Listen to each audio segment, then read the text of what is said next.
Bhaskar astrology classes में आपका स्वागत है। साथियों, आज के युग को अगर देखा जाए तो यह अर्थ प्रधान युग है। यदि आपकी जेब में धन है तो सारी दुनिया ही आपकी संगी साथी है, और जेब खाली हो तो फिर कोई नहीं पूछता। यहाँ तक कि जिन लोगों को हम खास अपना समझते हैं वो भी हमारी खाली जेब को देखकर कतराने लगते हैं और देखते ही सोचते हैं कि अब ये पैसा मांगेगा, उधार मांगेगा।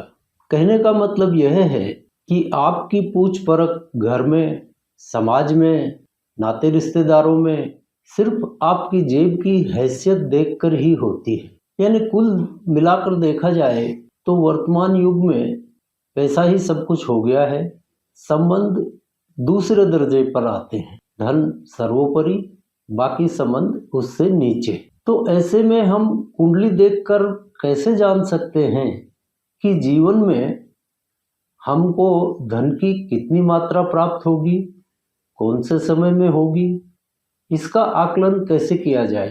तो यहाँ पर हम आपको प्रत्येक लग्न के उस ग्रह के बारे में बताएंगे जिसमें आपको अपार धन देने की क्षमता मौजूद रहती है। और इसके लिए आपको अपना लग्न मालूम कर लेना है कि आप कौन से लग्न के जातक हैं, और हम जो ग्रह आपको बताएंगे उसकी स्थिति अपनी कुंडली में देख लीजिए कि वह हमारे द्वारा बताई गई राशि में बैठा है कि नहीं।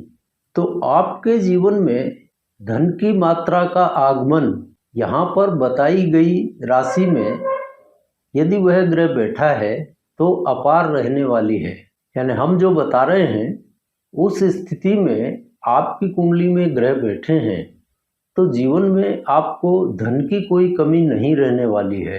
तो आइए सबसे पहले बात करते हैं मेष लग्न की। तो मेष लग्न में यदि चंद्रमा मिथुन राशि में बैठा हो तो अपने दशाकाल में वह जातक को अपार धन देने की क्षमता रखता है। इस चंद्रमा के दशाकाल में जातकों को धन की कोई कमी नहीं रहती है। चंद्रमा का मिथुन राशि में होना, यानी जिस जगह 3 का अंक लिखा है यदि उसमें चंद्रमा बैठा है तो यह स्थिति बनेगी। मेष लग्न वाले जातकों के लिए मिथुन राशि में बैठा चंद्रमा कुबेर के खजाने की तरह होता है। यदि यह नक्षत्रपति हो तो सारी उम्र आपको धन के मामले में सुदृढ़ रखेगा, और यदि नक्षत्रपति नहीं है तो फिर यह अपने दशाकाल में आपको अकूत धन देगा। अब वृष लग्न के धनदायक ग्रह की बात करें तो यहाँ पर बुध यदि तुला राशि में बैठा हो, यानी जहाँ पर 7 का अंक लिखा है, 7 का अंक जहाँ लिखा रहता है वहाँ पर बुध बैठा हो तो यह वृष लग्न वालों के लिए अपार धन का देने वाला सिद्ध होता है। और प्राय वृष लग्न में बुध की यह स्थिति जातकों को अचानक धन लाभ का अवसर अवश्य देती है। एक ही समय में मोटा पैसा प्राप्त कर लेने की स्थिति बना देता है। अब मिथुन लग्न की बात करें तो यहाँ पर 2 ग्रह यह स्थिति बना देते हैं। पहली स्थिति तो यह है कि चंद्रमा लग्न में ही मिथुन राशि में बैठा हो, यानी जहाँ 3 का अंक लिखा है जो कि आपका लग्न है।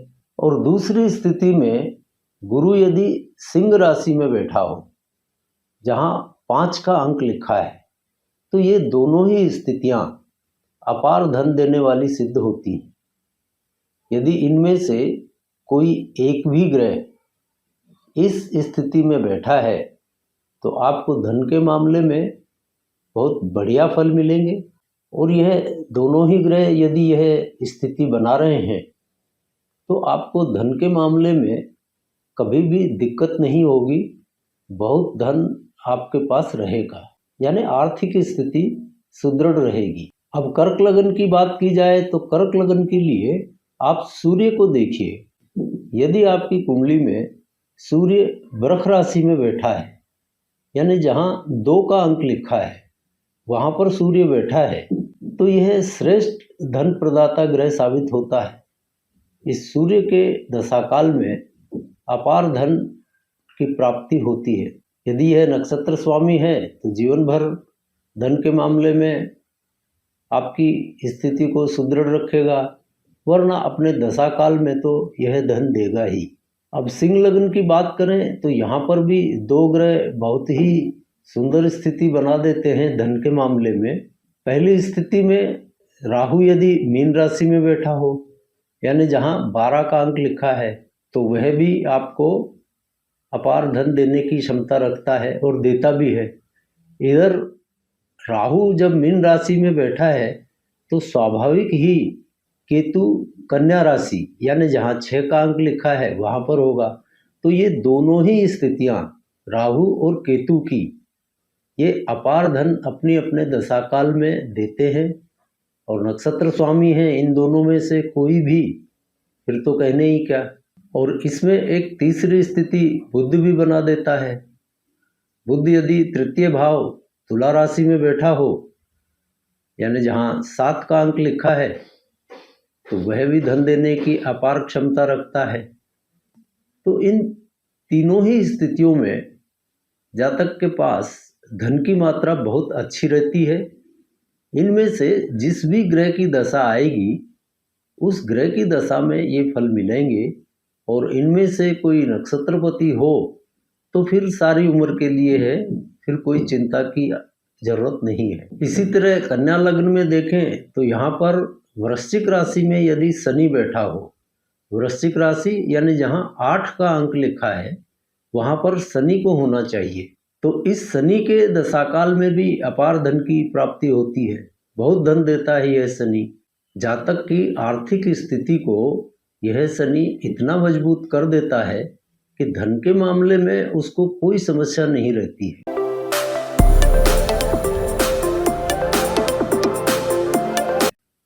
अपार धनदाता साबित होता है शनि यहाँ पर। अब तुला लग्न की बात करें तो तुला लग्न में एक स्थिति तो बुध की बनती है। बुध यदि लग्न में ही बैठा हो, यानी जहाँ पर 7 का अंक लिखा है, तो यह बुध अपने दशाकाल में बहुत प्रचुर मात्रा में धन देता है। और ऐसा बुध यदि जातक का नक्षत्रपति हो तो धन देने के अलावा ये जातक भाग्यशाली भी होता है और बहुत सुंदर योग बना देता है अकेला बुध। अब वृश्चिक लग्न वालों की बात करते हैं। यहाँ पर वृश्चिक लग्न में गुरु यदि 10म भाव सिंह राशि में बैठा हो, सिंह राशि यानी जहाँ 5 का अंक लिखा है वहाँ पर गुरु बैठा है, तो यह बहुत प्रचंड मात्रा में धन देता है और ये जातक अत्यंत धनाढ्य होते हैं। यदि यह नक्षत्र स्वामी हुआ तो सारे जीवन इनकी स्थिति बहुत ही सुदृढ़ रहती है धन के मामले में। और दूसरी स्थिति में लग्न में यानी जहाँ 8 नंबर लिखा है वहाँ पर शनि बैठा हो तो यह भी बहुत बढ़िया धन देता है। और अधिकतर आप पाएंगे कि धन के मामले में इनका स्रोत है जो विदेशों से रहता है, यानी धन के मामले में बहुत सुदृढ़ स्थिति रहती है और ये विदेश व्यापार से जुड़े हुए होते हैं। ये दोनों ही ग्रह वृश्चिक लग्न वालों में यदि इसी स्थिति में हो तो ये जातक को अत्यंत भाग्यशाली और धनाढ्य बनाते हैं। धन के मामले में इनको पीछे मुड़कर नहीं देखना पड़ता। इसी तरह हम बात करते हैं धनु लग्न की, तो धनु लग्न में भी बुध यदि एकादश भाव तुला राशि में बैठा हो, यानी जहाँ 7 का अंक लिखा है, तो ऐसे जातक अपने कर्म और व्यापार से अपार धन कमाते हैं। और दूसरी स्थिति यहाँ पर केतु की बनती है। केतु यदि 10म भाव में बैठा हो कन्या राशि में, यानी जहाँ 6 का अंक लिखा है, तो भी यह अपने दशाकाल में बहुत ही सुंदर फल देता है धन के मामले में। धन की कोई कमी नहीं छोड़ते।